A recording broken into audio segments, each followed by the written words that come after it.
நாளைக்கான வீடியோ தாங்க வந்திருக்கு. வீடியோ வந்து சூப்பரா இருந்துச்சு அப்படின்னு தாங்க சொல்லணும். நம்ம ராகவன் இருக்கார்ல, அவர் வந்து நம்ம ராமச்சந்திரன் கிட்ட போய் உரிமைய கேட்காரு அப்படின்னு தாங்க சொல்லணும். நான் தான் வந்து அந்த கடையோட முதலாளியா இருக்கணும் அப்படிங்கிற மாரி சொல்லிலாம் கேட்டுக்கிட்டு இருக்காங்க அப்படின்னு தாங்க சொல்லணும். இன்னொரு பக்கம் பார்த்தா, நம்ம ராமச்சந்திரன் இருக்கார்ல, அவங்க வந்து கண்மணி அவங்களோட சமையல்லாம் வேண்டாம். எனக்கு வந்து இவங்களோட சமையல் தான் வேணும்னு சொல்லிட்டு அவங்களோட சமையலெல்லாம் சாப்பிட்றாங்க அப்படி தாங்க சொல்லணும். அதெல்லாம் பார்க்குறக்கும் சேனலை மட்டும் மறக்காம லைக் அண்ட் சப்ஸ்கிரைப் மட்டும் பண்ணிருங்க.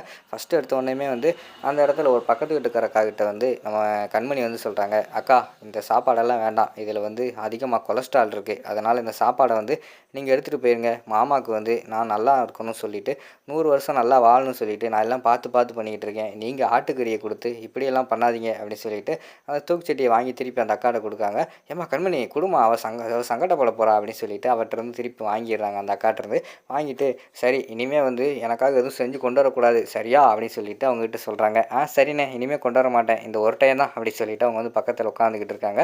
"அத்தா, அ வள்ளி போயி அந்த ஆப்பம், தோசை, இட்லி எல்லாத்தையும் எட்டு வாம்மா. எது ஊத்தி சாப்பிட்டாலும் மட்டன் குழம்பு சூப்பரா இருக்கும். எல்லாத்தையும் கொண்டு வா." அப்படிங்கிற மாரி சொன்னோனே, வள்ளி வந்து ஆப்பம், இட்லி, தோசை எல்லாத்தையுமே கொண்டு வராங்க.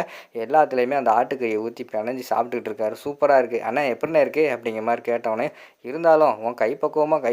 ஆட்டுக்கறி அவ்வளோ சூப்பரா இருக்கு." அப்படிங்கிற மாரி சொல்லிட்டு இருக்காங்க. இங்கிட்டு பார்த்தா கண்மணிக்கு வந்து என்ன பண்ணுறதுனே தெரில. நம்ம எவ்வளோ சொல்லியும் இவர் வந்து கேட்க மாட்டேங்காரே அப்படின்னு சொல்லிட்டு அவங்க வந்து மூஞ்சிய தூக்கி வச்சுட்டு அங்கிட்டு உட்காந்துக்கிட்டு இருக்கிற மாரி காட்டுறாங்க. அதுக்கடுத்து பார்த்துக்கிட்டோம்னா, நம்ம இவங்க இருக்காங்கல்ல, மாறன் வந்து அந்த செஃப்பு புதுசா வந்திருக்காருல்ல, அவர்கிட்ட வந்து "சுடுதண்ணி வைய்யா" அப்படின்னு சொன்னா, அவருக்கு சுடுதண்ணி கூட வைக்க தெரில. "அத்த இங்க வாத்த, என்னத்த இவன் கடையில செஃப்புன்னா ஒரு சுடுதண்ணி கூட போட தெரில இவனுக்கு." அப்படின்னு சொல்லிட்டு மாறன் சொல்லிக்கிட்டு இருக்காங்க. டேய் விட்றா." அவரே வந்து பச்சை காய்கறிய நறுக்கி எல்லாத்துலயும் பிளேட்ல அடுக்கி வச்சுக்கிட்டு, இதுதான் அது இருக்கு இது இருக்குன்னு சொல்லி ஊர ஏமாத்திக்கிட்டு இருக்காரு. அவர பிடிச்சுக்கிட்டு சுடுதண்ணி வைக்க சொல்லிக்கிட்டு இருக்க. "அண்ணே நீங்க போய் தூங்க போங்க." அப்படின்னு சொல்லிட்டு அவர வந்து அனுப்பி வச்சுடுறாங்க. அடுத்து மாறன் வந்து கிச்சனில் வந்து அந்த மட்டன் குழம்பு திறந்து பார்க்காங்க. மட்டன் குழம்பு பார்த்தா கொஞ்சோண்டு இருக்குது. "அத்தை, என்னத்த மட்டன் குழம்பு நாங்கள் சாப்பிட்டது போக தான் அரை சட்டிக்கு மேலே இருந்துச்சு. இப்போ பார்த்தா கொஞ்சோண்டு தான் இருக்கே." அப்படிங்கிற மாதிரி கேட்காங்க. "அது வந்துடா, நான் சாப்பிட்டேன்." அப்படின்னு சொல்லிட்டு போய் சொல்கிறாங்க. "அத்தை எனக்கு தெரியும். நீ வந்து அப்பாவுக்கு தானே எடுத்து கொடுத்த. எனக்கு எல்லாமே தெரியும்." அப்படிங்கிற மாதிரி சொல்லிக்கிட்டு இருக்காங்க. அந்த நேரத்தில் வந்து ராமச்சந்திரன் வந்து வந்துடுறாரு. "ஏம்மா சூப்பராக இருந்துச்சுமா வள்ளி, சூப்பராக வச்சுருக்க." அப்படிங்கிற மாதிரி சொல்லிட்டு வராரு.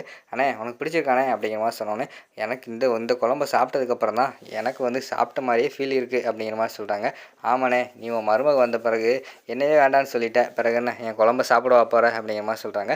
"என்ன வள்ளி பெரியவ, நீயே புரியாமல் பேசிக்கிட்டு இருக்க. என் மருமக வந்து நான் நல்லா இருக்குன்னு சொல்லிட்டு என்னென்னமோ பண்ணிக்கிட்டு இருக்கா. அப்படி இருக்கும்போது வந்து அதெல்லாம் வேண்டாம் அப்படி இப்படி சொன்னோம்னா அவள் மனசு கஷ்டப்படும். அது மட்டும் இல்லாமல் நம்ம நல்லா இருக்குன்னு சொல்லிட்டு மாமா பண்ணால் மாமா கேட்க மாட்டேக்காரேன்னு சொல்லிட்டு அவள் மனசு கஷ்டப்படும். அதனால தான் சொன்னேன். நீ பெரிய மனுஷி புரிஞ்சுக்கிருவேன்னு பார்த்தேன்." அப்படிங்கிற மாதிரி வந்து ராமச்சந்திரன் சொல்கிறாரு.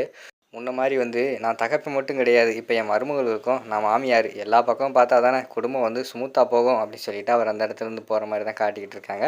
"என்ன அத்தை, நீ பேசுகிறத பார்த்தா எப்போ பார்த்தாலும் எனக்கு எங்கள் மகன் தான் சொல்லிக்கிட்டு இருப்ப. இப்போ பார்த்தா உங்கள் அண்ணன் மேலே பாசமாக இருக்கே." அப்படின்னு சொல்லிட்டு அந்த இடத்துல மாறன் வந்து கேட்காங்க. "டேய், என்ன இருந்தாலும் எனக்கு ஃபஸ்ட்டு வந்து எங்கள் அண்ணன் தான்டா, அதுக்கு அடுத்து தான்டா நீங்கள்." அப்படிங்கிற மாதிரி சொல்லிட்டு அவங்க அந்த இடத்துல இருக்கிற மாதிரி தான் காட்டுறாங்க. அடுத்த சீனில் பார்த்தா நம்ம ராகவன் வந்து அமைதியாகவே வெளியில் நின்றுக்கிட்டு இருக்காரு. ராமச்சந்திரன் போய் பார்த்துட்டு, "டேய் ராகவா, என்னடா அமைதியாக இருக்க? முகமெல்லாம் வாடி போயிருக்கு. என்னடா பிரச்சனை சொல்கிறா?" அப்படிங்கிற மாதிரி சொல்லிட்டு இருக்காங்க. "இல்லைப்பா, ஒன்றும் இல்லை." அப்படின்னு சொல்கிறாரு. "டேய் சொல்கிறா, உன் ஃபேஸே இப்போ சரியில்லையே, உண்மையை சொல்லு." அப்படிங்கிற மாதிரி சொன்னோன்னே, "நான் யாருப்பா இந்த வீட்டில்?" அப்படிங்கிற மாதிரி சொன்னோன்னே, "டேய், எனக்கு அப்புறம் நீ தான்டா இந்த வீட்டில் மட்டும் இல்லை, கடையிலேயும் நீ தான்டா அடுத்த முதலாளி." அப்படிங்கிற மாதிரி சொல்கிறாங்க. "என்னப்பா முதலாளி சொல்லிட்டு கடையில் வந்து 3 பேருக்கு வந்து பிரித்து கொடுத்துட்டீங்க. நான் மட்டும் பார்த்துக்கிட்டு இருந்தேன். இப்போ வந்து எல்லாத்துட்டையுமே எல்லா பங்கையும் கொடுத்துட்டீங்க. நான் ஒரு பாட்டு தானப்பா, நான் எப்படிப்பா அதில் முதலாளி ஆக முடியும்? நான் வந்து உங்ககிட்ட வந்து ஓப்பனாக பேசுகிறேன்ப்பா. எனக்கு கடையில் எல்லா பொறுப்பும் வேணும். நான் வந்து கடைக்கு வந்து ரொம்ப கஷ்டப்பட்டுருக்கேன். நீங்களே பார்த்து ஒரு நல்ல முடிவு எடுப்பீங்கன்னு நினைக்கிறேன்ப்பா." அப்படின்னு சொல்லிட்டு அந்த இடத்துலேருந்து போயிடுறாங்க. அடுத்து பார்த்தா கண்மணி அங்கே வந்து வெயிட் பண்ணிக்கிட்டு இருக்காங்க. சொல்லியிருப்பாரா, என்ன சொல்லியிருப்பாருன்னு தெரிலையே, வரட்டும் கேட்போம் அப்படின்னு சொல்லிட்டு வெயிட் பண்ணிக்கிட்டு இருக்காங்க.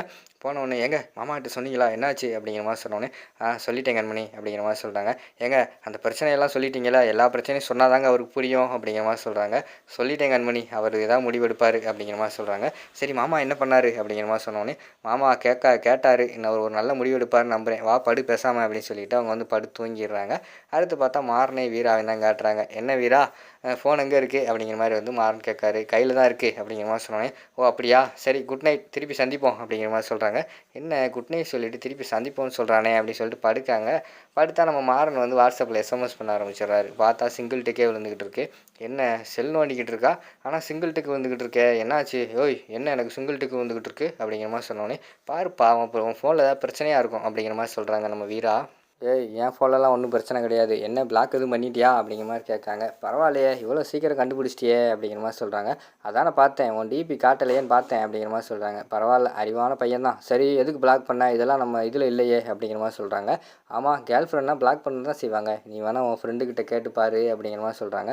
ஏய் என்ன கேர்ள் ஃப்ரெண்ட்னா பிளாக் பண்ணுவாங்களாக்கும் அப்படிங்கிற மாதிரி சொன்னோன்னே, ஆமாப்பா முன்ன பின்ன லவ் பண்ணியிருக்கணும், நீ லவ் பண்ணுற பசங்கிட்ட ஃபோன் போட்டு கேளு, உங்கள் கேர்ள் ஃப்ரெண்டு வந்து கோவமாக இருந்தால் பிளாக் பண்ணுவாளா பண்ண மாட்டாளான்னு அப்படி சொன்னோன்னே, ஓ அப்படியா, இரு உன்னை வச்சுக்கிறேன், இரு மாடிக்கு போயிட்டு உனக்கு கால் பண்ணுறேன், ஒழுங்கா மாடிக்கு வார அப்படின்னு சொல்லிட்டு மாடிக்கு போகிறாங்க. இங்கிட்டு பார்த்தா கண்மணிக்கு வந்து தூக்கம் வந்துடுது. என்ன மாடிக்கு வர சொன்னால் நமக்கு தூக்கம் வந்துடுதே, இப்போ என்ன பண்ணுறது, தூங்குனா வந்து கதவை தட்டி எழுப்புவான், என்ன செய்யறதுன்னு யோசிச்சுக்கிட்டே இருக்காங்க.